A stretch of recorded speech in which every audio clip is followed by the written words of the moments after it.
em tempos de pandemia.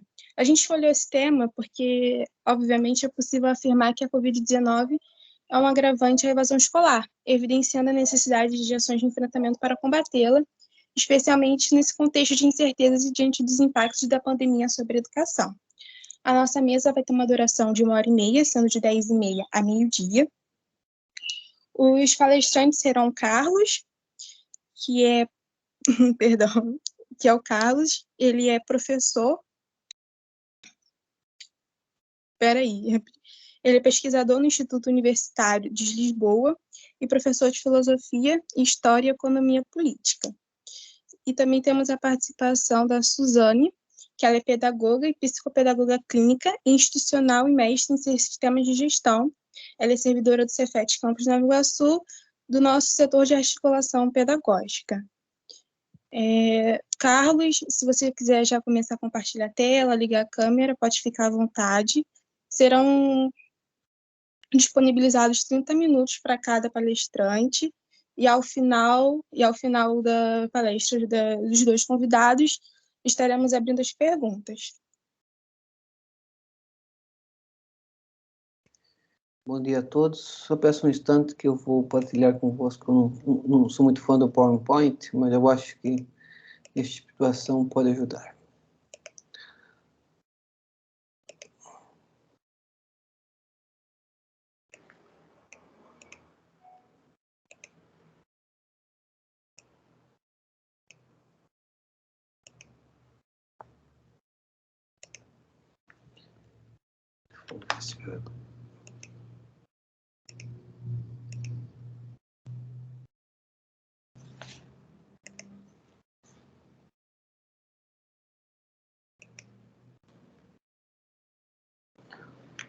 Bom dia a todos. Todos estão conseguindo ver o PowerPoint ou não?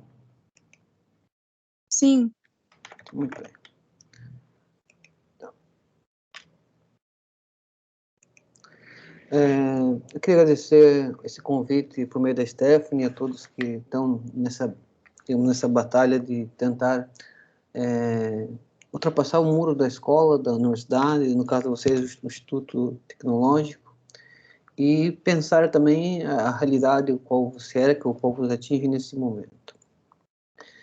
Quando me veio a proposta do tema, eu fiquei a pensar como poderíamos enquadrar essa discussão para vocês que estão no ensino médio, que maneira eu posso contribuir para que, de modo geral, vocês possam também pensar a vossa realidade com uma vertente talvez não pouco comum quando se pensa em educação, os processos educacionais, que é a partir da economia. Não vou dar aula de economia, aqui não se assustem, não é o propósito, mas nós pensarmos o porquê da evasão escolar, o porquê da evasão escolar na pandemia, a partir de uma leitura da economia política. E para que todos possam saber um pouco mais do que eu dou aula, especificamente. Eu dou aula no curso de Serviço Social, dou aula no curso de História e dou aula no curso de Filosofia. Então, são os 3 campos que eu estou a trabalhar. E, especialmente, quando dou aula no Serviço Social, a preocupação que nós temos enquanto professor nesse curso é fornecer elementos para que no caso do assistente social, quando entra na vida profissional, possa ter um entendimento mais claro de como que funcionam as estruturas sociais. E isso, penso que se vocês têm interesse em vir estudar as ciências sociais, será de grande valia. Então, vamos ver se consigo passar aqui o PowerPoint. Exatamente. Essa pergunta foi algo que me percorreu o ano, pelo menos o ano de 2020 e 2021 como um todo. O que a pandemia nos ensinou ou nos relembrou? De um modo geral, a gente viu na mídia a dizer, a pandemia atinge a todos. A pandemia não tem classe social, como a gente muito ouviu. Vocês são do Rio de Janeiro, têm conhecimento maior do que eu, que a primeira pessoa que faleceu por Covid-19 foi uma senhora trabalhadora doméstica. Ela morava na periferia, era negra. Então, só por esses primeiros elementos nós conseguimos repensar um pouco o que a pandemia pode nos ensinar, além do legado, triste legado que deixou na realidade brasileira. Então, eu queria começar convosco, apresentar essas 4 pessoas que talvez vocês já conheçam, dos jornais, da mídia. Essas foram 4 pessoas que falaram realmente, assim, coisas que, de um modo geral, nós ficamos espantados, mas eu vou ser muito sincero para vocês, não me fico. Todos eles disseram que a pandemia não importava, importava que tinha que todos trabalhar.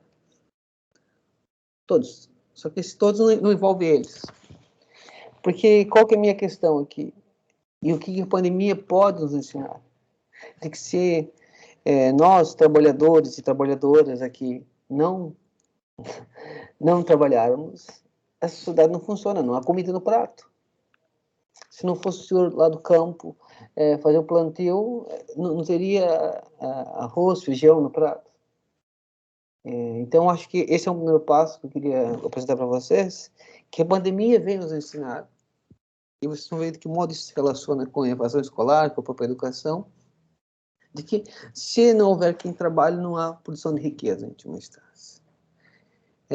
Queria passar por um outro tópico, que eu acho que queria colocar para vocês também pensar um bocadinho. Ficou muito claro, acho que para todos que ouvem um pouco, lê jornal, ou mesmo que vê na rede social uma informação, coisa do gênero, da importância do papel do Estado nesse momento.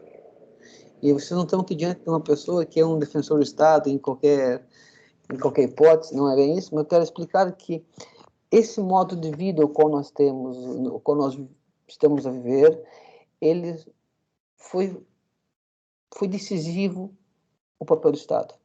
Então, vou dar um exemplo para vocês, é que os planos do BNDES, que é o banco estatal, para resgatar empresas prejudicadas pela crise. Então, em última instância, queria falar para todos vocês aqui que o capitalismo não vive sem o Estado. Então, essa ideia de que um capitalismo, quanto menos Estado, mostrou-se claramente na pandemia que não há capitalismo sem Estado.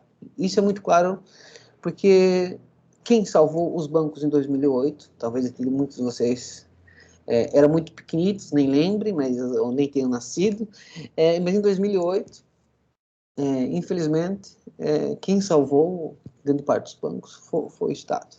Então, para você, estou falando essas coisas porque, de um modo geral, comenta-se, o Estado é grande, é mau, o Estado é isso, o Estado é sempre culpado de tudo.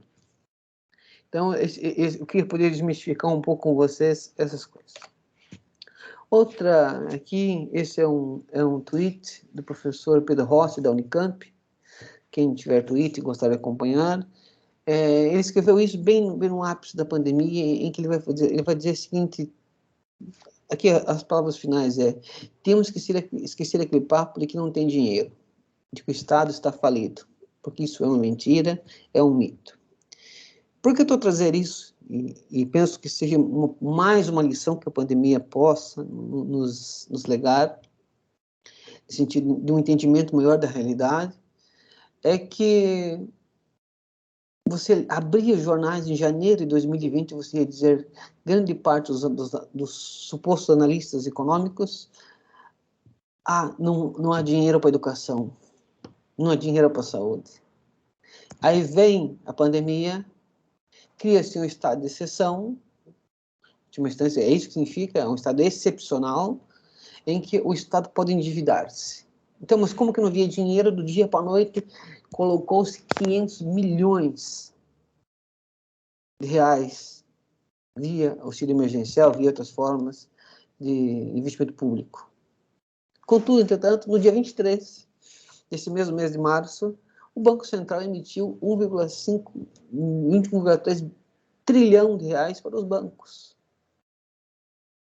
Não vou entrar no debate aqui convosco, de onde vem o dinheiro para o Estado, que eu acho que não é o nosso propósito. Mas eu queria apresentar digamos, essas desmistificações para entender como a educação ela tem uma causa econômica, certo? Então, e aqui, isso é um caso mais recente, talvez esteja no imaginário de todos aqui, as evidências que falam acerca da Prevent Senior, acho que um de vocês deve estar acompanhando a CPI, ou coisa do gênero, é um exemplo didático, tristemente didático, de que o lucro está acima da vida. Então, a pandemia veio também nos evidenciar esse triste legado de que, para aqueles senhores lá do começo, eu vou voltar aqui, para esses senhores aqui, a única coisa que importa é o lucro. Então, não estão muito preocupados em saber se temos que manter as condições de vida mínimas. Não, eles querem saber manter o lucro. E tudo isso envolve aqui uma contraface que eu queria botar para vocês, de que durante a pandemia os ricos ficaram ainda mais ricos. E isso não sou eu aqui, Carlos, que estou a dizer, que tem uma posição política muito clara. Não, são os números. E os números expressam justamente o enriquecimento das pessoas ainda mais ricas. Então, você olha o Elon Musk, ali o Jeff Bezos, dono da Amazon, ficaram ainda mais ricos. O Brasil gera 20 milhões de pessoas sem que comer, mas acaba por gerar 42 bilionários nesse tempo de pandemia. Então, e isso é mais uma amostra para mim, assim, no qual eu tenho procurado nos espaços de intervenção, onde atuo como professor ou como pesquisador, de que a pandemia não veio trazer todos os males do mundo. A pandemia vem justamente evidenciar os grandes problemas estruturais no qual o mundo passa. Essa última imagem aqui, no qual, infelizmente, foi na capa do Extra, evidencia o outro lado da pandemia, do ponto de vista de uma leitura a partir da economia política, de que a pandemia, somada a todas as crises que estavam para trás, veio trazer ainda mais pobreza e miséria. Hoje, no Brasil, nós temos 20 milhões de pessoas que estão a passar fome, não têm o que comer. E 120 milhões de pessoas estão com autossuficiência alimentar. O que significa que comeram hoje, mas não saberão se poderão comer amanhã. O Brasil está hoje com 48 milhões de desempregados. Isso envolve também pessoas que têm trabalho informal, ou seja, trabalha hoje, mas não sabe se vai trabalhar amanhã. Todos esses elementos que eu procurei de uma forma muito ligeira aqui, pontuar dentro do tempo que nós temos, para que se vocês que estão agora no ensino médio e querem vir fazer faculdade ou apenas trabalhar, mas que, independente do que você vai tomar rumo de sua vida, vocês possam pensar também o que vos cerca. E todas essas informações que eu apresentei para vocês, elas são possíveis de constatar, e eu não estou a inventar nenhum dado, tudo isso é possível de você identificar onde está essa informação e verificar a vossa realidade. Mas o que isso tem a ver com a educação, com a evasão escolar, que é o tema proposto para essa mesa? Mais à frente eu irei sinalizar aqui quais são os grandes, digamos assim, fatores da evasão escolar. Mas, se nós não compreendermos que o problema da evasão escolar não é um problema do indivíduo, da subjetividade do indivíduo que não consegue ir para a escola, que há vários problemas que fazem com que ele não frequente a escola, mas sim um problema estrutural, um problema de sociedade, nós não vamos avançar na construção de uma outra sociedade e na melhoria dessas condições do ponto de vista imediato. Por isso eu queria muito realçar isso.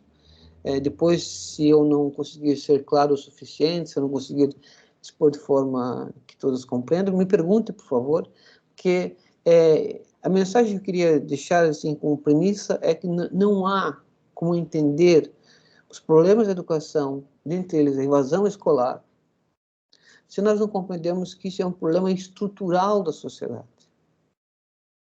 E quando eu falo estrutural, eu estou dizendo no modo como a sociedade se organiza. Então, se você não tem hoje condições, dentro dessa situação que nós temos, que é o ensino remoto, se você não tem condições de internet, não tem um computador para assistir a tua aula online, se não tem condições materiais, ou o seu vizinho, o seu primo, ou na própria casa, no qual não tenha mais de um computador para as pessoas possam tirar aula durante a pandemia.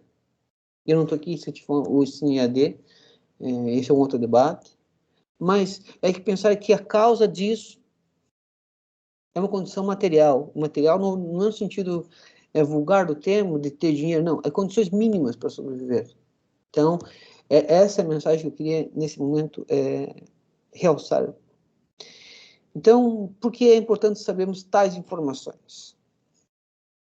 Então, hoje, supõe-se, é um cálculo estimado ainda, que houve 12% de evasão escolar em todo o Brasil. Isso é muito grande. E aqui eu queria tentar aprofundar o tempo, não sei quanto tempo tem, mas tem muito pouquíssimo tempo, penso eu, que nós,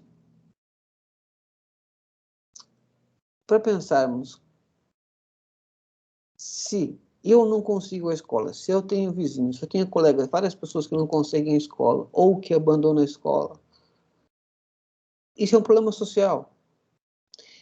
E aqui é apenas um reflexo do modo de vida o qual nós temos. E aqui queria fazer um parênteses para que todos possamos compreender.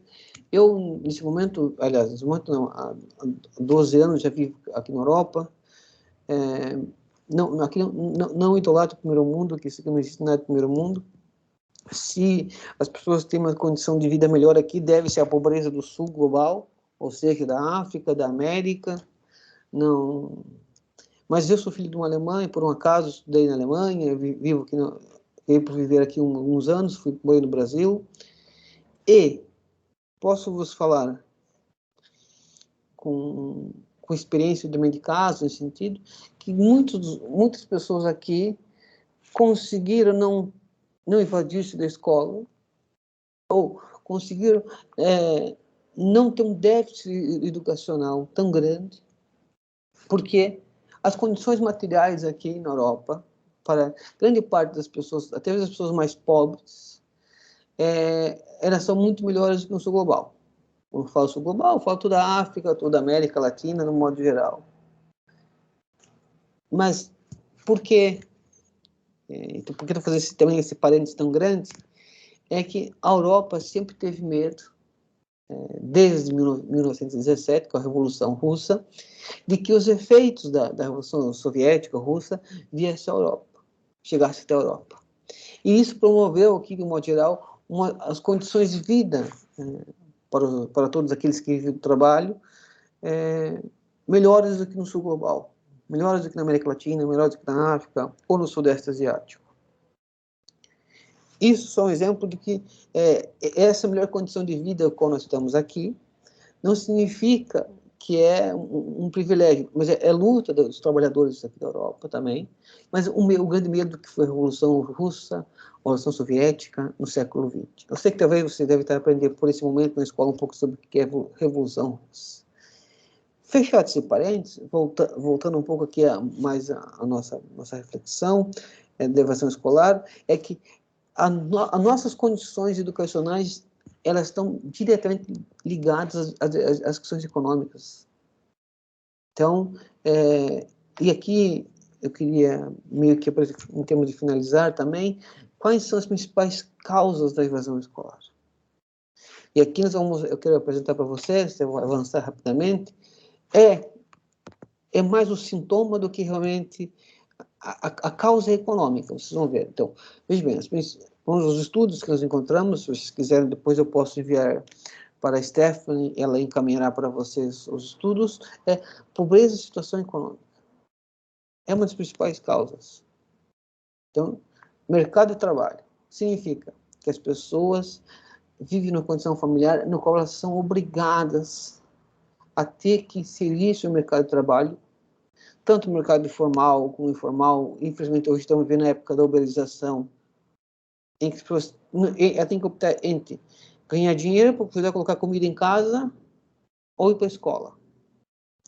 Então, isso é um problema econômico. Distância da escola. Significa isso, que o deslocamento, o transporte público, o cansaço, tudo isso, as pessoas moram longe da escola. A questão é, por que moram longe da escola? Por que a escola é tão longe? Será que isso não tem a ver com a própria lógica de sociedade em que todos os espaços, digamos, os acessos aos estudantes têm que ser mais longe e distantes? Por que uma pessoa que, digamos, vem de origem desses segmentos médios, ou algum, vamos dizer, de classe média, acho que é um termo mal qualificado, por que essa pessoa tem a escola ao lado? Porque muitas vezes tem um motorista que leva a escola e as pessoas têm que sair, andar 2 horas de ônibus entre de volta para ir à escola. Percebe? Então, e isso tem um problema da própria estrutura da sociedade, não é um problema econômico. Uma outra é o manter-se na escola. Já evidenciei um pouco atrás o fato de as pessoas não têm muitas vezes livros, não têm cadernos, não têm às vezes condições de levar o seu próprio lanche para a escola. Então, são vários elementos aqui, tudo nós vamos entender que é um problema de fundo econômico. A última causa, e tentando fazer um encerramento aqui, é a gravidez. Esse pode ter um fundo de questão econômica, pode, não vou entrar no mérito aqui, mas também tem a ver com o fato de não haver um processo de educação que se preocupe apresentar os problemas, não diria problema, mas como lidar com a sexualidade da adolescência. E isso eu tive o cuidado de olhar as invasões escolares na América Latina como um todo, e também na Europa. A gravidez é um fenômeno, infelizmente, que acontece muito. Por quê? O papel da religião também tem um papel muito decisivo nesse sentido. Já acho que quase que acabei meu tempo aqui, mas queria apenas pontuar o seguinte: o que podemos fazer? Tudo isso aqui é um diagnóstico que eu tentei apresentar para vocês de forma muito ligeira, mas nós precisamos construir um outro tipo de sociedade. Nós precisamos, não é eu, Carlos, ou aí virar um político messiânico, sobrenatural, que irá resolver o nosso problema, mas é vocês que estão nesse ambiente escolar. É pensar coletivamente como podemos sair dessa. E isso é um processo de construção. Então, mais para o debate, eu posso aprofundar um pouco mais isso, mas eu queria acabar com um trecho da poesia, que eu gosto muito de poesia, acho que a poesia pode nos ajudar a compreender também e pensar um pouco nessa realidade. O Samir Alkassan é um poeta palestino, e eu vou ler um trecho da poesia que está aqui em castelhano, mas eu vou ler aqui para vocês em português, que chama-se Informe de uma Bancarrota. A bancarrota é a falência. Ele vai dizer o seguinte: ainda que apagues teus fogos em meus olhos, ainda que me enchas de angústia, ainda que falsifiques minhas moedas, ou corte pela raiz o sorriso dos meus filhos, ainda que levante 1000 paredes e enfie pregos em meus olhos humilhados, inimigo do homem, não haverá trégua, e hei de lutar até o fim. Acho que o povo palestino tem muito a nos ensinar em como viver, digamos, um estado de guerra constante. Eu acho que é lutar até o fim, e isso penso que podemos aprofundar um pouco no debate, o que fazer diante dessa realidade. E obrigado pela oportunidade. Obrigada pela apresentação, Carlos. Suzana, se você estiver preparada, já pode começar.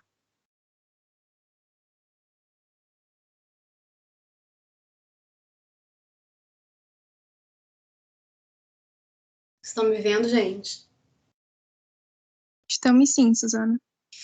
Obrigada, queria agradecer por esse convite, dizer que é muito importante esse tema, a gente pensar sobre isso, a gente pensar não só naqueles alunos que vão enfrentar dificuldade na volta agora, que estão enfrentando dificuldade nessa jornada, mas também naqueles que ficaram pelo meio do caminho, né, e refletir os porquês disso ter acontecido, é a principal arma para a gente poder mudar essa realidade. Bom, como a Stephanie disse, meu nome é Suzana, sou pedagoga, sou psicopedagoga, sou mestre em sistemas de gestão e o meu trabalho no dia a dia é no Cefet, no Iguaçu, no setor de articulação pedagógica. Então, eu trabalho no dia a dia com essas questões, né?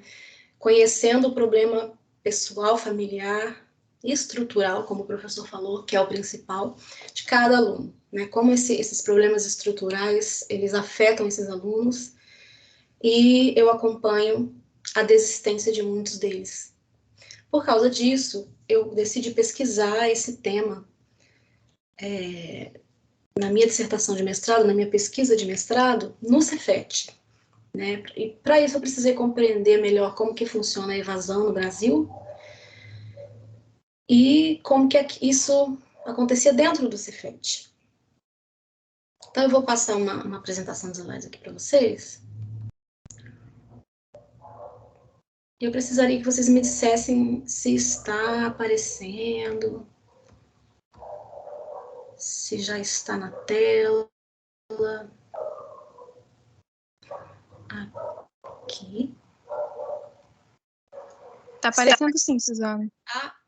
Vê se entrou em tela cheia para mim, por favor.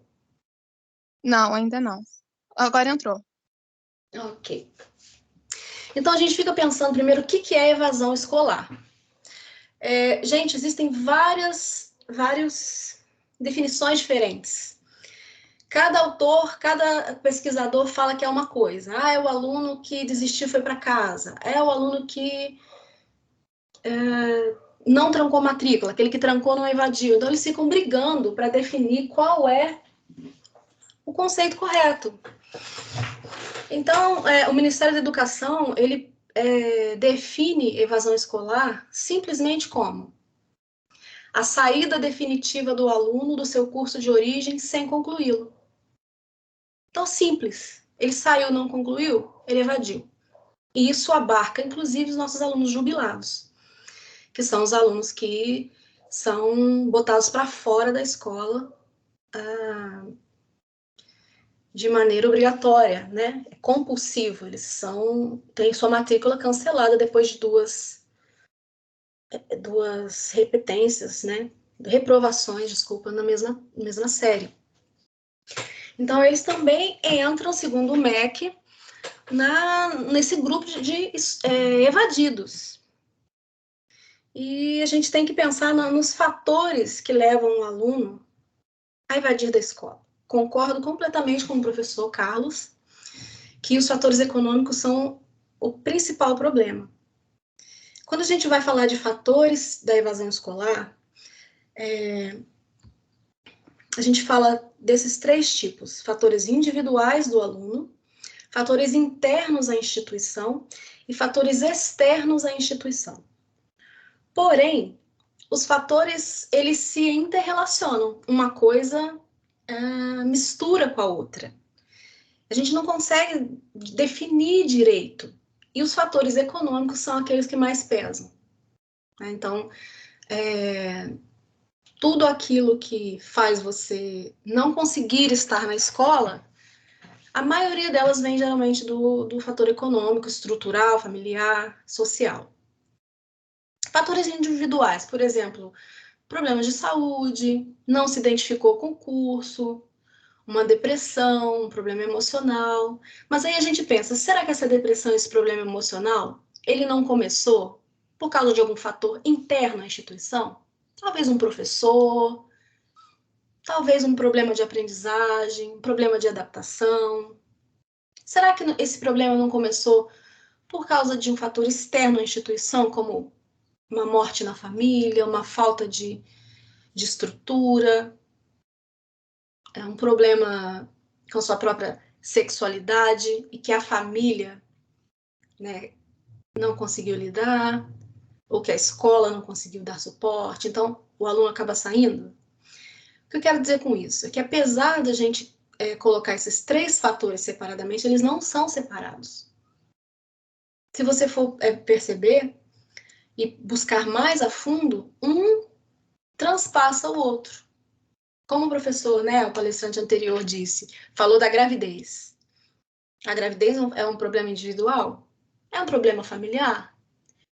Será que é um problema institucional? Será que é um problema político? Né? Eles são misturados. Então a gente separa assim para poder falar um pouquinho de cada um deles, mas na verdade eles se complementam e se interrelacionam. Vamos lá. Pesquisando um pouquinho sobre o Cefet. Antes de falar dos números do Cefet, eu gostaria de falar dos números de evasão do Brasil. No censo demográfico, né, no censo feito pelo governo a respeito da educação, os números de 2019, eles dão conta de 6% de evasão no Brasil. 6. Então, a gente está falando de ensino médio, tá, gente? Ensino médio. Fomos pesquisar, né? Eu fui pesquisar o número de evadidos nos cursos integrados do Cefet e esse número total ficou em 9% no ano de 2018. Eu não pesquisei 2020, 2021 por causa da pandemia, a gente já vai falar disso. Então, 9%, o quê? 50% a mais da média brasileira. Então, opa, tá muito alto isso aí. Parece pouco, 9? Vamos ver. 2019 subiu para 10%. Ficou em 6,5% no Brasil e dentro do Cefet subiu para 10%. Agora vamos ver isso em números. Vamos dar uma olhada aqui como que acontece dentro de um ciclo. O ciclo de estudo dos integrados de Nova Iguaçu é de 3 anos. Então, quando a gente joga isso para dentro de um ciclo de 3 anos, ou seja, o aluno vai entrar e vai terminar em 3 anos se ele não repetir. Se ele repetir, for reprovado, ele fica mais, 4, 5, mas enfim. Ou ele sai. Vamos lá. Olha o total de matriculados do primeiro ano em 2018. A gente vai juntar todos os cursos, informática, enfermagem, telecom e automação. Se você juntar esses cursos todos, nós tínhamos 218 alunos matriculados no primeiro ano, em 2018. Todos os 4 primeiros anos. Ora, se a entrada de alunos é 35, alunos ingressantes é 140. O restante é repetente. É aluno reprovado. E é aluno candidato ao quê? A ser jubilado, né? A ter o seu jubilamento no final desse ano, se ele reprovar de novo. E isso entra na conta da evasão. Segundo ano, 137. Terceiro ano, 102. A gente já vai chegar nessa discussão aí do terceiro ano. Vamos primeiro ver 2019. 197 no terceiro ano. Peraí, eu saí da apresentação? Não. Tá. 197 no terceiro ano. 151 no segundo. Muita evasão do primeiro para o segundo, porque o aluno ele vê que ele vai evadir, ele vê que ele vai jubilar, ele já desiste. Ah, para que eu vou continuar? Vou jubilar mesmo? Então, ele sai.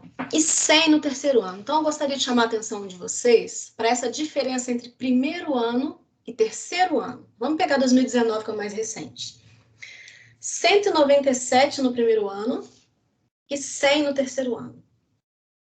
Se você for parar para pensar, cadê esses 97 alunos? Toda vez tem essa diferença. Vamos lá em 2018. 218 no primeiro ano e 102 no terceiro ano. Cadê esses alunos? Por que tem esse funil, esse ralo? Esses alunos estão saindo. Esses alunos estão sendo peneirados. Eles estão sem a seleção natural. Será que ela é tão natural assim ou ela é econômica, social, estrutural? Então, a gente está perdendo esses alunos no meio do caminho. E tem que descobrir por quê. Tem que ter uma razão para isso. Então, são números gritantes, eles são números muito sérios. Os alunos que chegam ao terceiro ano e se formam, eles fazem parte de uma turma bem pequenininha. As turmas de terceiro ano são pequenininhas. Às vezes tem 18 alunos, às vezes tem 20, às vezes tem 15. Agora, olha a quantidade no primeiro ano, 50, 59, 51. Então, esses são alunos que se perderam. Eles foram deixados para trás, eles precisaram sair e a gente precisa pesquisar e estudar o porquê para poder atacar essas causas, para poder entender o que é que está levando esses alunos para fora da escola. Como eu disse que existem várias definições para a evasão, uma delas é a expulsão, a outra é a exclusão. A evasão seria só um jeito mais bonitinho de falar. Mas esse aluno ele foi expulso por uma série de fatores que determinaram que ali não era lugar para ele. E aí a gente pode dizer fatores externos e internos que se misturam.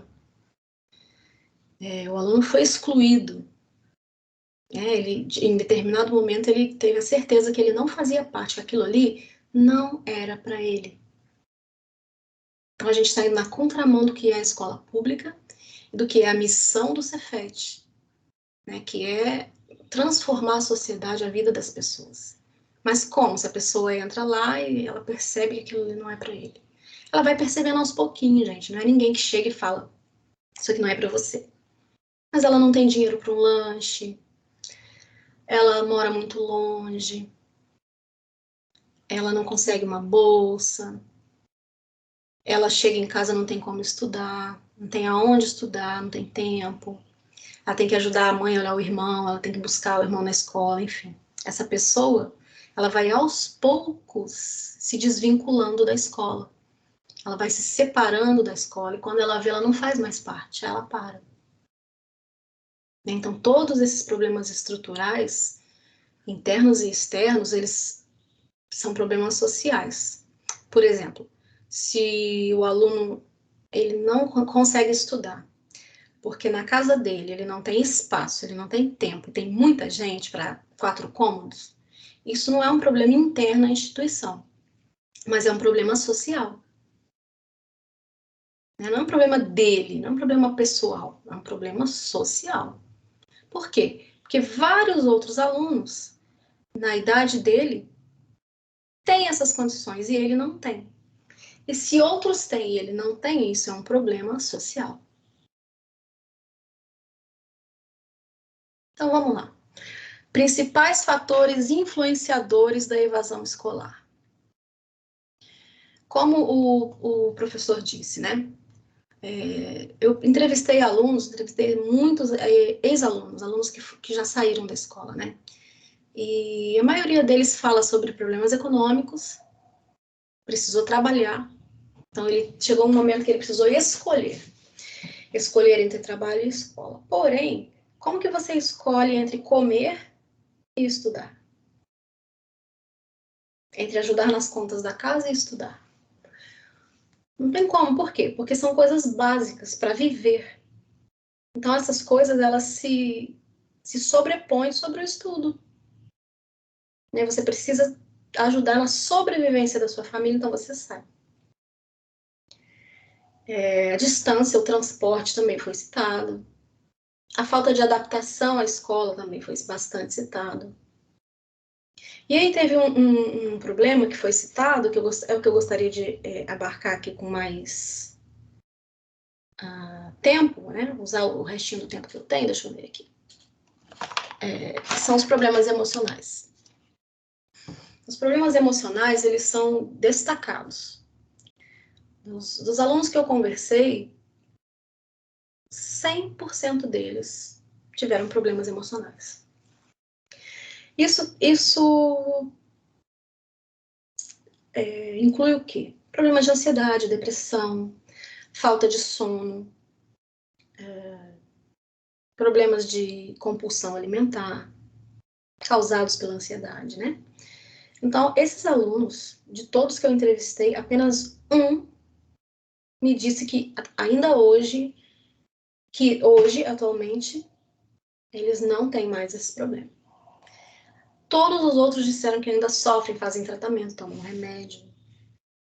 Então, essa foi uma das principais causas destacadas como o fator que influenciou a desistir da escola.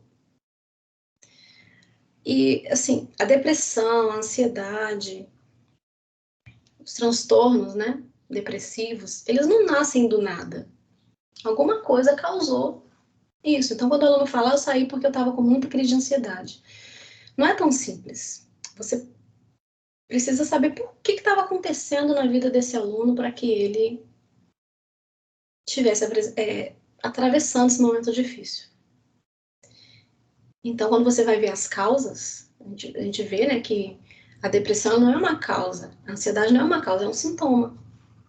A causa, ela está antes. Então, os fatores internos da instituição, eles são muito importantes também. Então, a sensação de inadequação à escola, ou seja, você era muito bom na escola anterior, de ensino fundamental, quando você chega no ensino médio, você vê que você é um fracasso. Então, isso foi uma coisa que foi muito falada. E isso continua. E a gente precisa pensar qual é a responsabilidade da escola. Por que esse aluno se sente tão deslocado assim? É fácil falar de uma maneira simplista, porque a escola, o Cefet é mais forte, a escola anterior era mais fraca. Não é assim. Todas as escolas precisam estar preparadas para receber todos os alunos. E se uma quantidade grande de alunos não está se sentindo acolhida e não está conseguindo acompanhar, isso é responsabilidade da escola. A escola não está sendo inclusiva.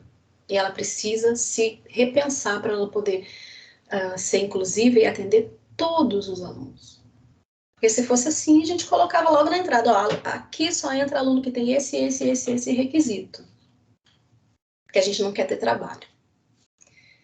Mas não é assim. O concurso, esse ano foi sorteio, né? Mas o concurso, ele é livre concorrência. Você tem ensino fundamental, você pode se candidatar a uma vaga. Então, você não fala, olha, você só vai se candidatar a essa vaga se você pode ter até terminado o ensino fundamental, mas se você não for bom nisso, não se candidata, não. Isso não está escrito. A escola é para todos. Não está escrito, nem poderia estar. Então, se tantos alunos se sentem deslocados assim, se tantos alunos se sentem, palavras que usaram comigo, tá, gente? Vou repetir para vocês. Um lixo, um fracasso, uma fraude.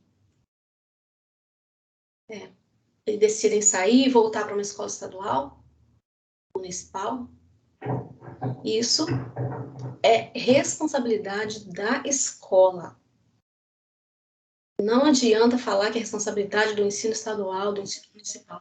Cada escola tem a sua responsabilidade de lidar com seus alunos, eles são diferentes. Vai ter aluno que tem bastante facilidade em exatas, que teve ótimos professores, vai ter aluno que não teve professor. E aí? É de difícil solução? Sim, mas educação não é para ser fácil. Se você é um educador que você quer ter só aluno molezinha, você não é um educador. Se você é uma escola que quer ter só aluno que não vai ter dificuldade de aprendizagem, você não é bem uma escola.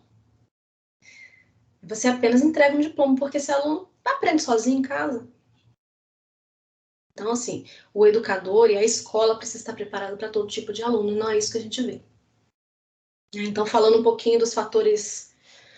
Isso para vocês verem como que os fatores se misturam, a gente poderia falar que isso são fatores internos. Porém, por que esse aluno não tem esse conhecimento solidificado, em exatas principalmente, ele vem com um déficit? Porque são problemas sociais, são problemas externos. Então, mais uma vez, os problemas se misturando. E aí a gente vem falar dos fatores causados ou agravados pela pandemia de Covid-19. Meus queridos, não reparem que eu tô meio de lado assim, porque tô com as costas doendo, eu fico de ladinho, tá? Não reparem não. Com a Covid-19, 2020 e 2021, nós vimos esse índice crescer. A gente não tem os dados consolidados ainda, porque nós estamos nela, né? Mas ele transpassou 11%. O professor Carlos falou 12%, é por aí. Então, se em 2019 nós tínhamos 6,5%, passou para 12%, praticamente dobrou. Isso falando de Brasil, tá? O que será que aconteceu dentro do Cefet? Dentro dos institutos federais do Brasil? O que será que aconteceu? Porque em 2019, por exemplo, era 6,5%, no Cefet bateu 10%. E agora? Então, a gente tem aluno que não tem computador, a gente tem aluno que tem um computador, mas tem que compartilhar com mais 4 pessoas. Eu mesmo compartilho esse notebook aqui, ó, com meu marido. De vez em quando o computador dele dá pau e ele pega esse meu aqui. Mas isso eu. E os alunos, que às vezes só tem o celular? Nem o celular. E tá dentro de casa, né? Então, assim, eu pude fechar o meu quarto, sentar aqui na minha cadeira de estudo, na minha mesa, e avisar para ninguém me incomodar. Foi o que eu fiz hoje. E o aluno, gente? Como é que ele faz isso? A gente sabe que a realidade não é essa. E o aluno que está ali estudando e o pai está desempregado.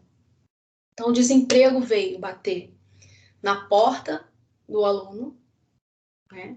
Muito mais forte do que já era, porque nós temos mais de 40 milhões de desempregados no Brasil. Então, esses chefes de família, mulheres e homens, eles estão necessitando da ajuda desses adolescentes. E eles muitas vezes estão deixando de estudar para ajudar em casa. Se já era assim, está agravado na pandemia, né? Então, todos os fatores que a gente falou até agora, eles foram acentuados pela pandemia. O único que não está acentuado pela pandemia, não estava até agora, era o fator transporte, porque o aluno não está indo para a escola. Então, transporte, alimentação está muito impactado, porque não é alimentação dentro da escola, é dentro de casa, é na escola. Só que agora inverteu, é dentro de casa. O pai não tem emprego, a mãe não tem emprego. Então, tem muita gente com insegurança alimentar. Aquelas pessoas que têm, mas tem só para hoje ou só para essa semana. Tá dependendo do pai fazer um bico ali para poder conseguir um dinheiro para semana que vem, sabe? Então, tudo isso impacta. Com isso, foram agravados os problemas de saúde e os problemas emocionais. Nós temos uma crescente de alunos com ansiedade e depressão. Se isso já estava sendo terrível antes, acentuadíssimo antes, preocupante antes, agora a coisa degringolou de vez. Teve uma acentuação assim máxima. Então, os problemas emocionais, de cunho emocional, psiquiátrico, mental, eles são, gente, uma segunda pandemia. A gente tem uma segunda pandemia associada. Então, daqui para frente, a gente vai ter que lidar com as consequências da pandemia. Não só da Covid-19, mas de tudo que a Covid-19 causou nas pessoas. E em relação à evasão escolar, o quesito emocional, a saúde emocional, ele é muito forte. E com a pandemia se agravou muito. Primeiro por causa do desemprego, depois porque não tem condições de ter toda a estrutura para estudar. E também por causa do isolamento, porque o aluno ficou sem ter nenhum contato social, ficou isolado, e isso faz muito mal, tá? Emocionalmente está todo mundo abalado, e a gente vai ver os impactos desse isolamento depois. Mesmo assim, a gente precisou desse isolamento, ele foi importante, ele foi necessário, mas que a gente vai ter que lidar com os impactos dele? Vai. Então, todo mundo avariado emocionalmente. Adulto tá assim. Adolescente que está em formação da sua identidade emocional e psíquica, mais ainda. Então, tem muito aluno doente emocionalmente. E a outra coisa que eu gostaria de frisar é aquele adolescente vendo a falta de uma perspectiva para o futuro, O aluno não sabe o que vai acontecer no futuro. Quando você não tem uma perspectiva de futuro, você adoece. E se você adoece, você sai da escola, você para de assistir. E a outra coisa é todo mundo morrendo em volta. E você sem saber se vai morrer ou não. Então foi isso que a gente atravessou em 2020, em um pedaço de 2021. Então as pessoas perderam parentes, perderam amigos, perderam, às vezes, familiares diretos, né? Pai, mãe, irmão, avô e avó. Então, tudo isso desestruturou essas pessoas e fez com que essas pessoas não aguentassem o tranco da escola, não desistissem de estudar. Então, dentro do Cefet, né, dentro da estrutura de ensino médio do Brasil, e especificamente no nosso Cefet, o corte das bolsas foi uma coisa que impactou diretamente na evasão escolar. Então, assim, se o aluno tinha aquela bolsa de auxílio alimentação, o aluno conseguia ajudar um pouco em casa, já que ele não está saindo, lanchando, pagando o transporte. Quando o governo federal corta essas bolsas com a justificativa de que não tem verba, eu gostaria de agradecer a fala do professor Carlos dizendo que isso é uma falácia. Existe verba, sim. Podem ver a quantidade de dinheiro que eles estão enfiando em outras coisas. Na minha opinião de educadora, menos importantes e menos urgentes, a gente vê que eles têm dinheiro, sim. Então, esse corte, ele foi uma coisa que nos deixou preocupados e muito tristes e aflitos, porque nós sabíamos que isso ia causar sofrimento e desistência. Por quê? Porque o aluno iria precisar sair para trabalhar, sair para ajudar em casa. Então, a gente tem visto desespero de muitos alunos, eles nos procuram desesperados, porque eles não querem parar, eles amam a escola. Sabe aquela relação de amo e odeio? Então, essa é a relação do aluno com o Cefet, amo e odeio. Mas, assim, ele ama, apesar de aquilo lhe causar tanto trabalho, né, que ele fica naquela, eu odeio o Cefet, mas ele ama o Cefet e ele não quer deixar essa formação, ele não quer largar, mas ele precisa largar para poder trabalhar. Então, nós precisamos daqui para frente, né, para enfrentar esse índice de evasão altíssimo, muito mais elevado do que já era. Pensar nesses impactos daí para frente, os impactos emocionais, os impactos econômicos, familiares, que se evidenciam agora. Então, eles estão muito mais agravados e nós não podemos nos esquivar deles. Nós, enquanto escola, precisamos estar preparados e pensar em maneiras de criar políticas internas para acolher todos esses alunos. Não podemos continuar com essa política de se aguentar, fica. Se não aguentar, porque não era para ele. Cefet não era para ele. Volta para sua antiga escola. Não é assim. O Cefet tem que ser para todos. E se ele não está sendo para todos, nós estamos falhando. Então, o primeiro passo é reconhecer isso. Reconhecer que muito pouquinho desses alunos que saem são alunos que realmente desistiram porque não gostaram, não se identificaram e foram procurar outra coisa. Mas muito pouco mesmo, quase ninguém. A maioria, ela foi influenciada por esses fatores internos e externos que se juntam, eles se misturam, sendo o fator social e econômico aquele de maior impacto e aquele que causa muitos dos outros. Então, para fechar, né, só para ressaltar, o aluno que ele entra no Cefet e ele mora longe, ele não tem um conhecimento prévio que o Cefet acha suficiente, o que eu já expliquei que isso é errado, a escola não pode usar essa desculpa. O aluno tem problemas familiares, de estrutura, o aluno tem um pai e uma mãe desempregada. Tudo isso vai causar os fatores internos. O aluno não se adequar, o aluno não conseguir acompanhar, aí o aluno desenvolve uma depressão, aí ele sai.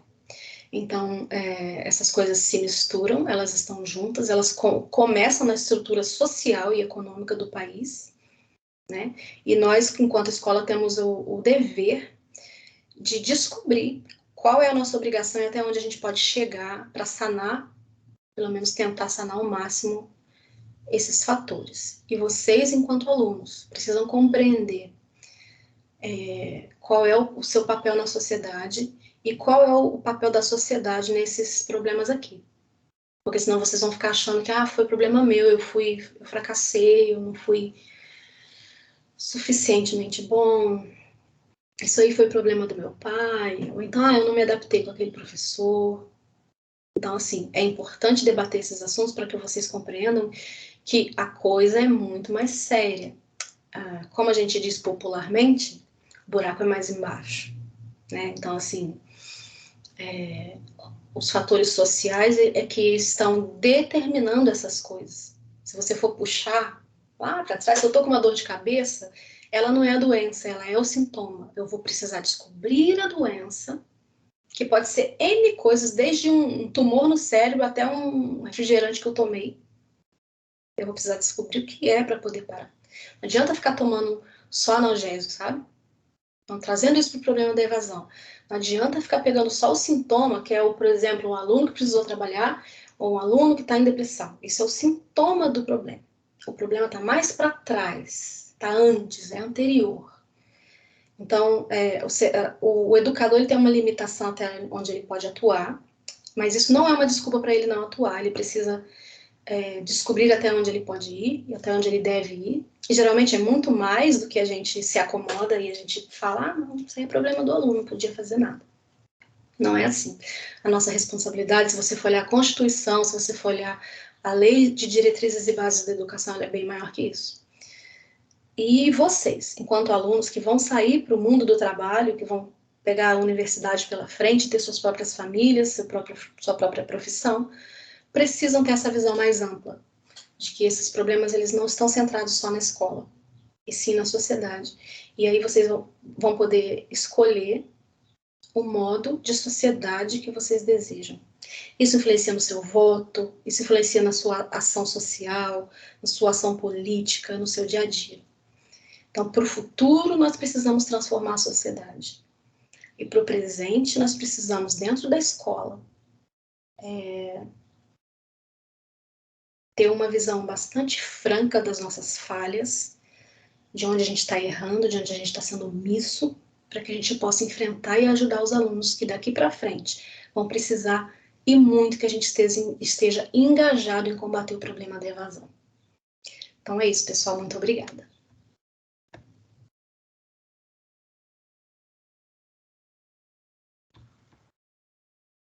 Obrigada a você, Silvane, pela apresentação, pela mostra das estatísticas dentro do Cefet Nova Iguaçu, que é uma coisa que a gente não tem tanto acesso. E a gente vai estar abrindo as perguntas e também no chat, gente, tem a lista de presença. Por favor, preencha um formulário para confirmar a presença no evento. As perguntas podem ser digitadas no chat ou falar pelo microfone.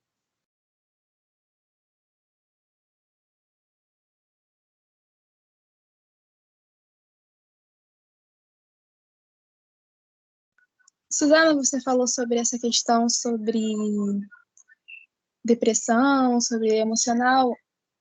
Eu e a Luna tivemos contato com uma ex-colega nossa, que ela era do curso de telecomunicações, que ela desistiu de Cefet justamente pela pressão mental que ela estava sentindo, todos os problemas psicológicos, e você falou sobre o sentimento de fracasso, e esse sentimento de fracasso é muito constante. Eu e a Luna, uns meses atrás, nós fizemos uma live falando sobre justamente isso, sobre sobre os problemas que a gente encontra no ensino remoto, né? Mais especificamente da realidade dos alunos do Cefet. E esse sentimento é muito forte quando você conversa assim com qualquer aluno de qualquer nível, de qualquer curso, você percebe que esse sentimento, esse pensamento de querer desistir, de que o Cefet não está dando mais, e que eu prefiro parar de estudar do que estudar e não aprender nada, sabe? Ele é bem forte. Eu mesmo já pensei em largar o Cefet, mas é uma realidade para mim que não está muito longe parar de estudar.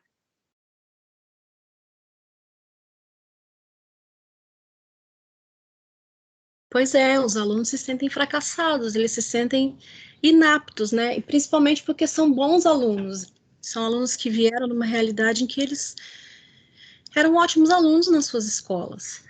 Eles se prepararam para entrar no Cefet e eles passaram na prova, então é mérito deles, né? de ter entrado. E aí, quando eles chegam lá, se deparam no primeiro ano com uma situação que eles não entendem.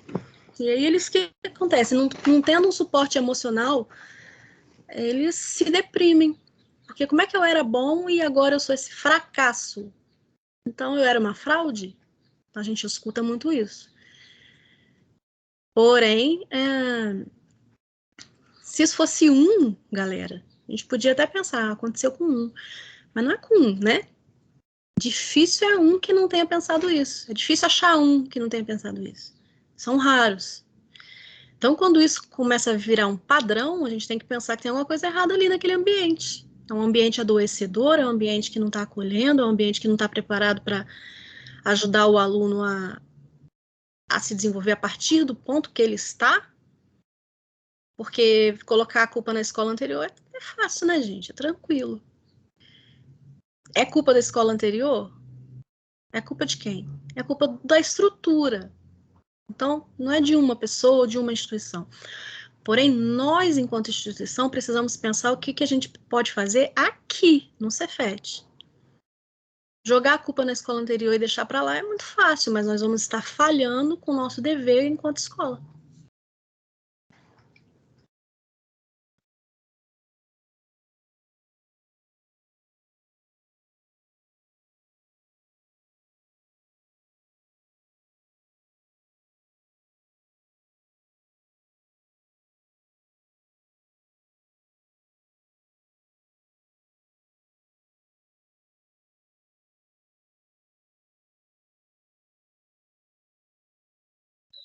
Algumas perguntas foram escritas no chat e eu vou falar aqui, um dos palestrantes pode responder se sentir à vontade.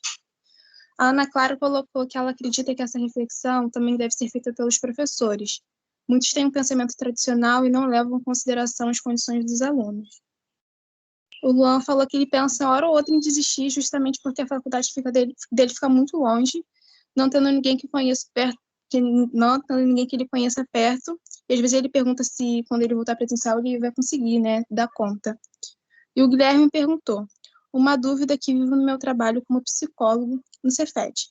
Quais estratégias podemos buscar para envolver os docentes nessa discussão, sem que isso provoque uma postura reativa, defensiva? Achei que essa pergunta seja mais direcionada para a Suzana, justamente pela formação dela. Suzana, pode responder. Oi, Guilherme. Esses professores de postura reativa são a minoria, viu? Eles existem, mas assim, eu percebo, principalmente nos últimos anos, os professores já começando a pensar nessas questões, sabe? Na sua própria responsabilidade, no fato de não poder abandonar um aluno à sua própria sorte, né? Mas que a gente tem a responsabilidade com esse aluno, enquanto escola. Então, eu acredito que nós precisamos promover mais debates, promover cursos de capacitação para esses professores, sabe? Pedir à gestão, né, tanto as gerências quanto a direção, que nos disponibilize esses horários para que a gente possa marcar essas discussões, e realmente a gente precisa sentar para pensar nisso. Então, os anos passam, a gente vai passando o tempo na correria do Cefet e muito pouco se discute sobre isso. Então, o primeiro passo é fazer os professores pensarem, né? É mostrar que a nossa responsabilidade é muito maior do que só jogar conteúdo, formar tecnicamente.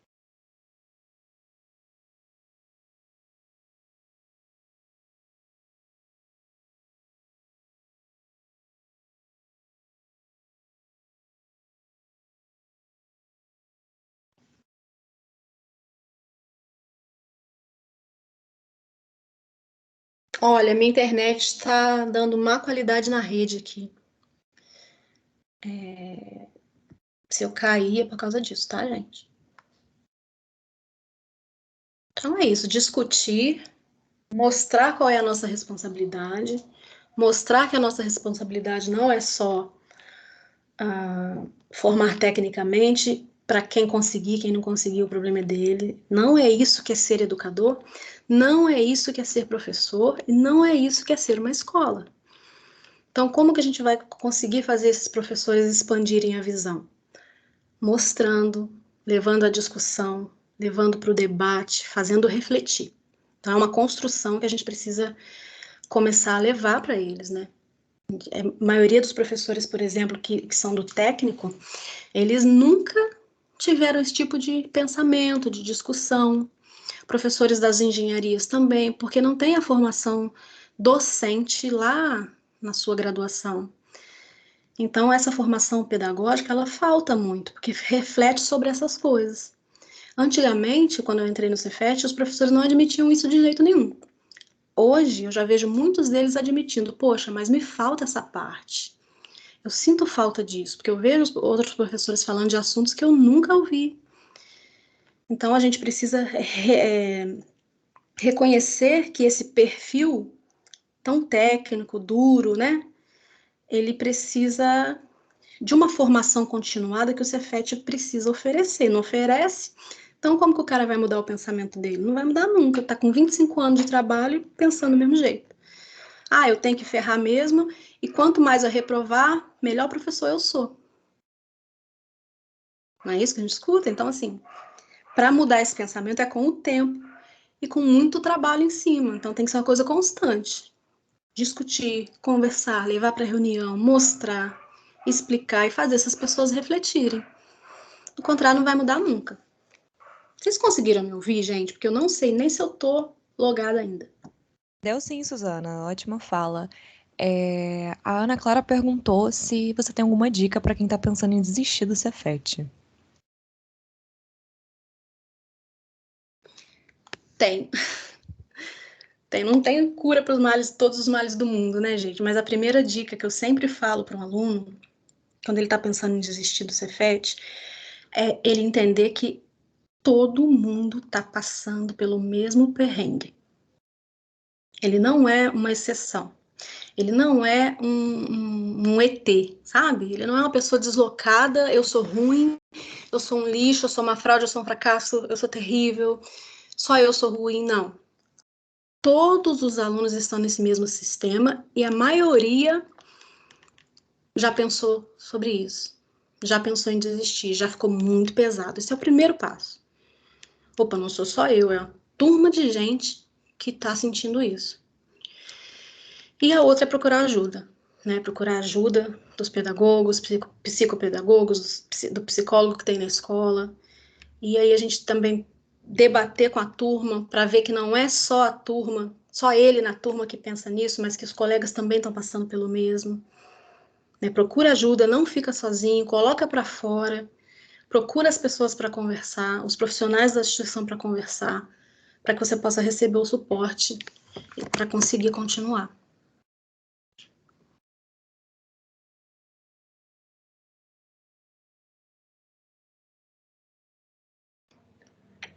Vocês estão me ouvindo?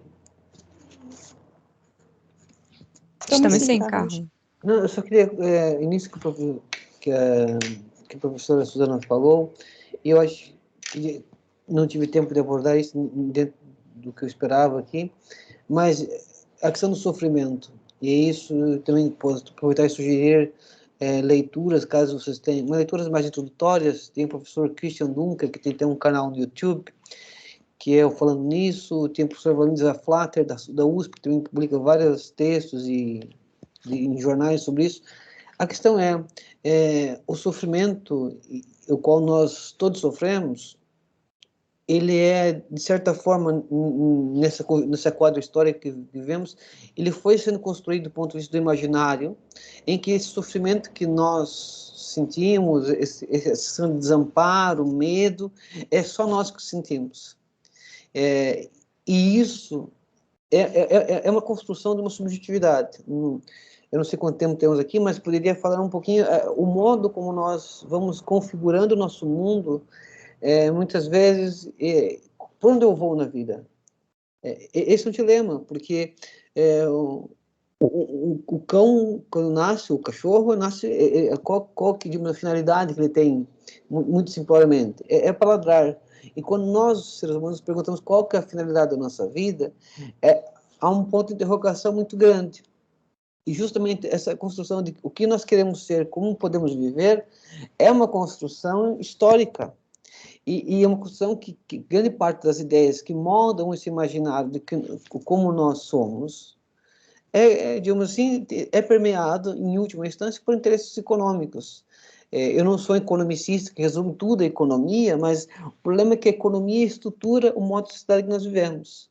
E esse momento aí, o que muitos vão denominar na teoria de subjetividade neoliberal, não vamos entrar no meio do que é o neoliberalismo, mas de que você sofre, o problema é teu, individual. Então, a meritocracia como um elemento determinante, você não consegue permanecer no Cefet, o problema é você é um fracassado. Então, e essa sensação de sofrimento que nós temos é uma forma também aí, de lucro. A quantidade de medicamento que você tem hoje para lidar com esse sofrimento é outra contraface do problema, não é você desistir de estudar. Esse é uma fase. E tem uma outra fase que é o lucro. Eu queria pontuar nesse sentido, e eu acho que a professora Suzana tem muito a colaborar, porque ela é uma professora que pesquisa exatamente essa realidade. Só queria pontuar isso.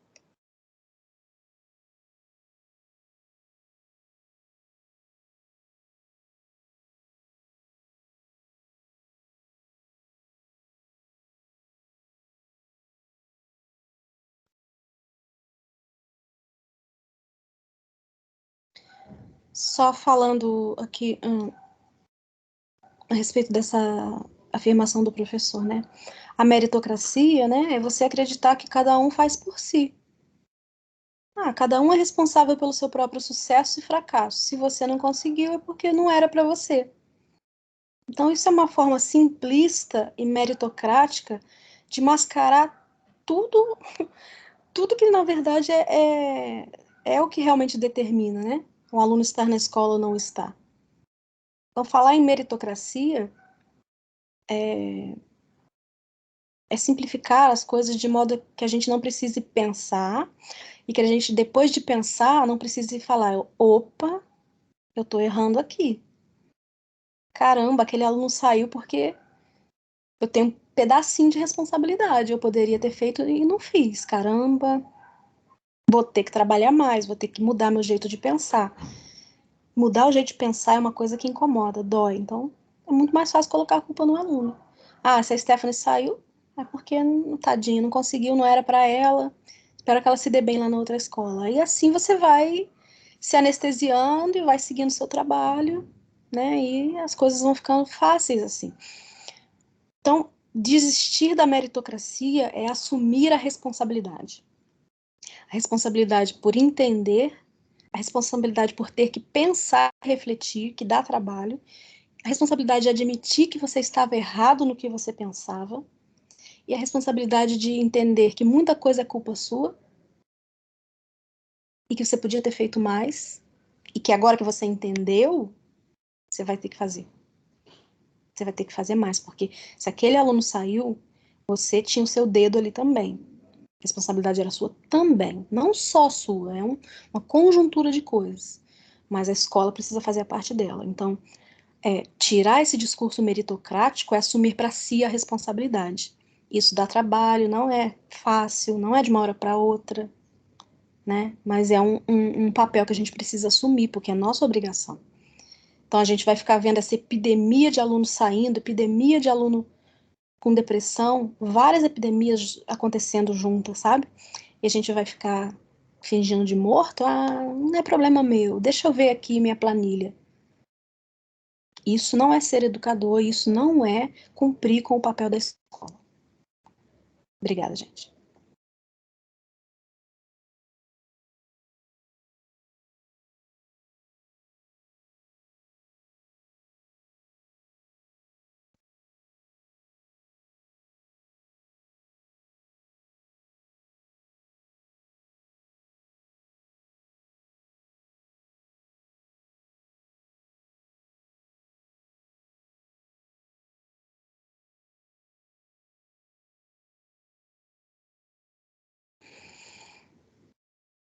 Bom, deixa eu falar aqui. Stephanie, já conheci aluno que entrou para o crime e abandonou a escola. Porém, eu colocaria a frase diferente. A escola abandonou ele e aí ele entrou para o crime. A família abandonou ele e aí ele entrou para o crime. A sociedade abandonou ele e aí ele entrou para o crime. Eu colocaria assim. Ele não entrou para o crime porque o crime era legal, mesmo porque ele tentou desesperadamente ficar no Cefete. Quando ele percebeu que realmente, por mais que ele sozinho se debatesse para continuar no Cefete, ele não conseguia, por causa de todos esses fatores que a gente já falou. E o crime oferecia algo, era um apelo muito forte, né? Para ele conseguir suprir essas coisas que nem a sociedade nem a escola conseguiam suprir, que era o mínimo de condições para sobreviver em casa e tal. Infelizmente, ele optou por aquilo que ele achava que ele ia conseguir alguma coisa ali mais rápida, né? Para sair daquele desespero, daquele sufoco que era o tráfico.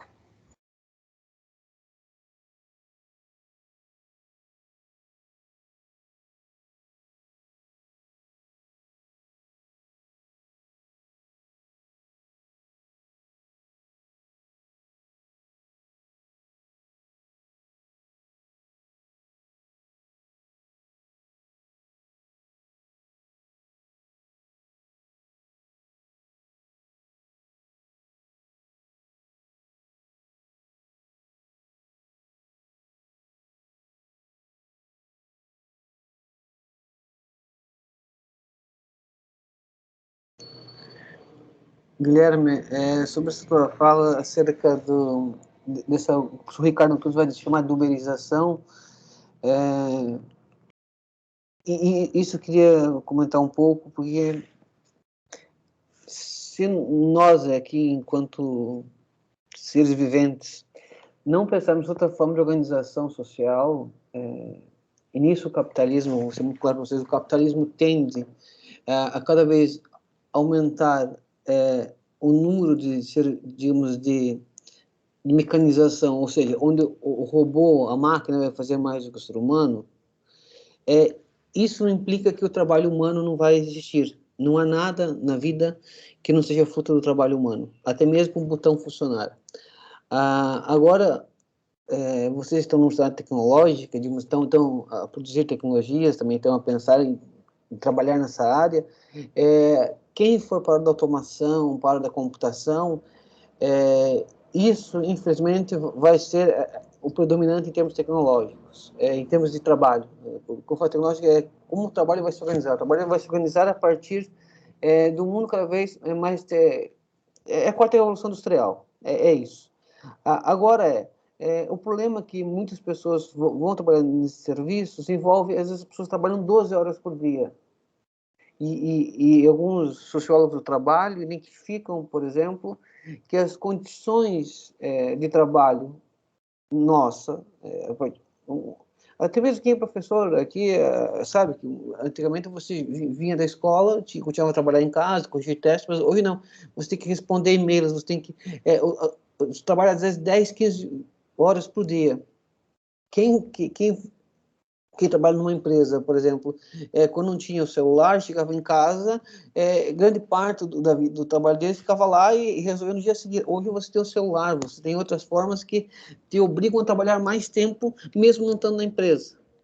O teletrabalho está aí, o home office está aí, para, digamos, ser um laboratório do que pode vir a ser o futuro. Tudo isso eu estou tentando pontuar, porque eu acho que se nós não pensarmos na reorganização do trabalho, bem como se você trabalha 12 horas, se você dividisse essas 12 horas, dividisse em 4 turnos de 4 horas, nós tínhamos 3 postos de trabalho a mais. Então, por isso que a vossa geração, que vai ter mais tempo de luta pela frente, lutar para trabalhar menos.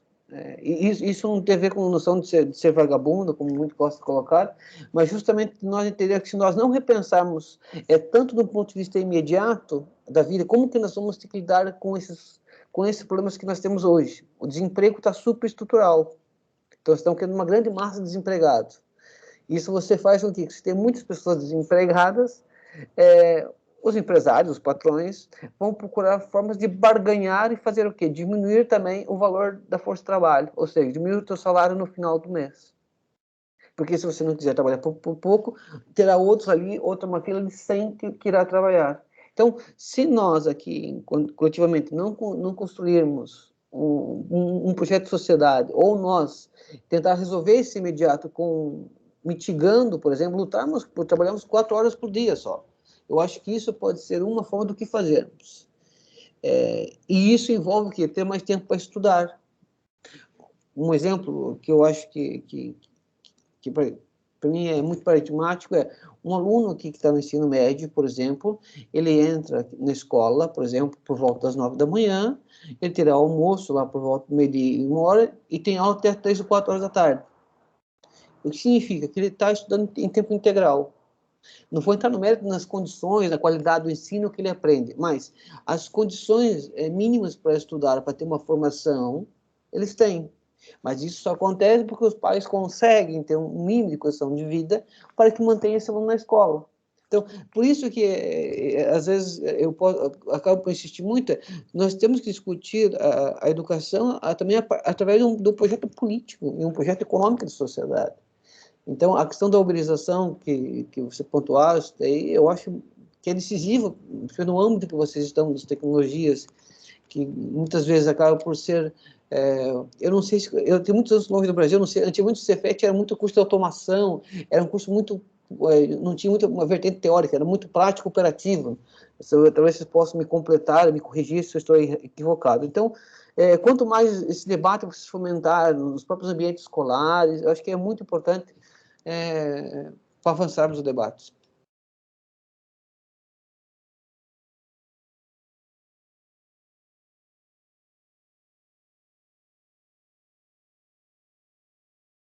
Posso falar? Claro, Suzana, claro. Olha só, uma coisa que vai acontecer, né, que sempre aconteceu e vai acontecer de novo é o seguinte: toda vez que a gente tem uma ruptura na sociedade muito importante, essa ruptura ela causa diversas consequências e também mudanças de visão. Dou como exemplo a Primeira e a Segunda Guerras Mundiais. Depois delas, daquele desastre, daquela catástrofe, muita coisa mudou. Novas políticas surgiram, novas teorias de pensamento, teorias sociais, né, das ciências sociais. Então, a gente teve todo o impacto econômico, o impacto de saúde das pessoas, estrutural, mas a gente teve essas mudanças, né, políticas e no entendimento da própria sociedade. Por quê? Porque quando a gente tem uma crise, os problemas eles afloram, problemas que estavam escondidos assim debaixo do pano, que ninguém fingia que estava vendo, eles ficam muito evidentes, sabe? Isso, depois que essa crise ela passa, a sociedade ela dá uma transformada, dá uma virada, assim, sabe? Então, isso impacta na arte, na música, nas políticas. Aconteceu isso aqui no Brasil com a ditadura militar. Até hoje a gente tem literatura, a gente tem políticas públicas, nós temos músicas, poesia, teatro, tudo que foi influenciado pela ditadura militar, porque ali a gente foi obrigado a pensar em coisas que antes ninguém estava pensando, porque aquilo ficou muito à flor da pele. E isso vai acontecer com a pandemia, gente. Quando a pandemia for controlada e a gente começar a voltar para a vida normal, a gente vai ter pensado em coisas e discutido coisas que a gente não parava para discutir antes. A gente não reparava antes. A gente até sabia, mas fingia que não via. Mas agora está tão evidente, o negócio está tão gritante, que vai exigir que aconteçam mudanças. Então, por exemplo, colocar agora voltando para a realidade, nossa realidade, de dentro da escola. Quando o ensino presencial voltar, a gente vai precisar discutir coisas que estavam ali tacitamente, elas estavam quietinhas, assim, acomodadas. Incomodava, mas era igual um espinho no nosso pé. Tá lá dentro do sapato, tá doendo, mas ninguém vê, ninguém fala, sabe? Mas agora elas ficaram muito evidentes. Então a gente vai precisar discutir e isso vai trazer mudanças. Vou dar um exemplo. Durante a pandemia, cancelaram o jubilamento. Cancelaram não, suspenderam. Ninguém está sendo jubilado, certo? Isso vai nos obrigar, quando voltar, na hora que eles quiserem voltar com o jubilamento, a gente vai falar, opa, peraí. Não é assim não. Vamos sentar aqui e discutir. Olha como é que foi na pandemia. Olha os impactos disso. Olha o que mudou. Será que a gente deve voltar? Será que deve ser como antes? Então, isso é um exemplo, mas a gente vai ter que fazer isso com tudo. Então, se um aluno, agora depois da pandemia, ele vai precisar ser avaliado de maneira diferente por causa da família, do impacto emocional, da saúde, do trabalho, a gente não vai poder falar, acabou a pandemia, vamos voltar como era antes. Não. A gente vai falar, agora que a gente aprendeu com a pandemia, que essas coisas existem, são importantes e determinantes, agora que a gente está voltando para a nossa vida presencial, né? Vamos ter que pensar nisso aqui.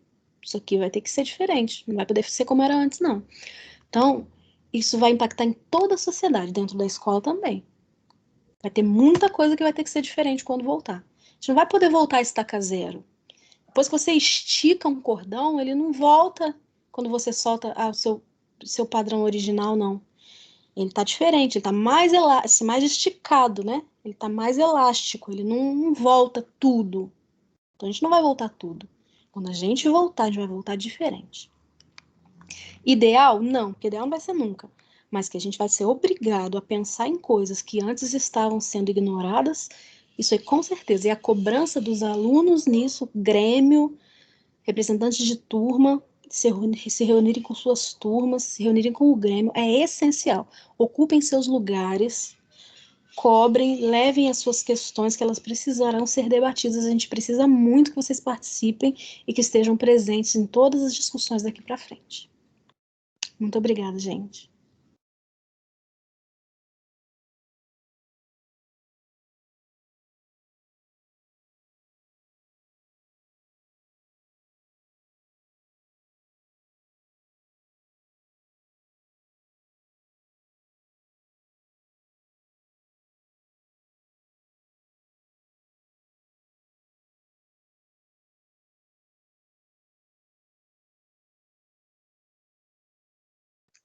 O Guilherme colocou assim no chat. Tenho visto que as Forças Armadas têm sido o destino de muitos dos alunos do ensino médio também, que acabam saindo da escola. Que outra instituição oferece tantas vagas para jovens sem ensino médio completo?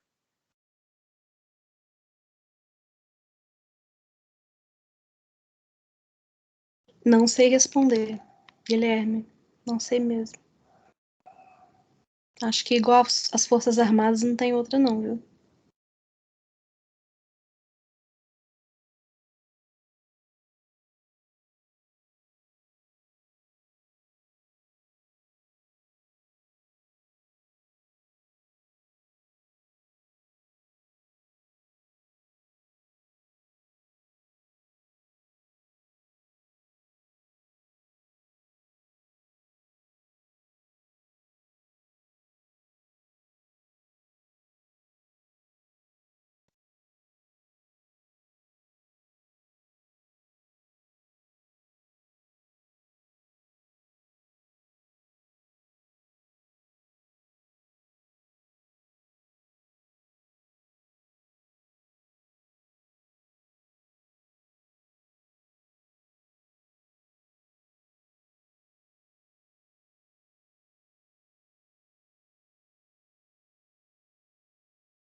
Muito obrigada pela oportunidade. Acredito que vocês terem organizado isso é de uma grande relevância, tem um significado simbólico muito grande para nós, para ver que vocês estão pensando sobre essas questões, sabe?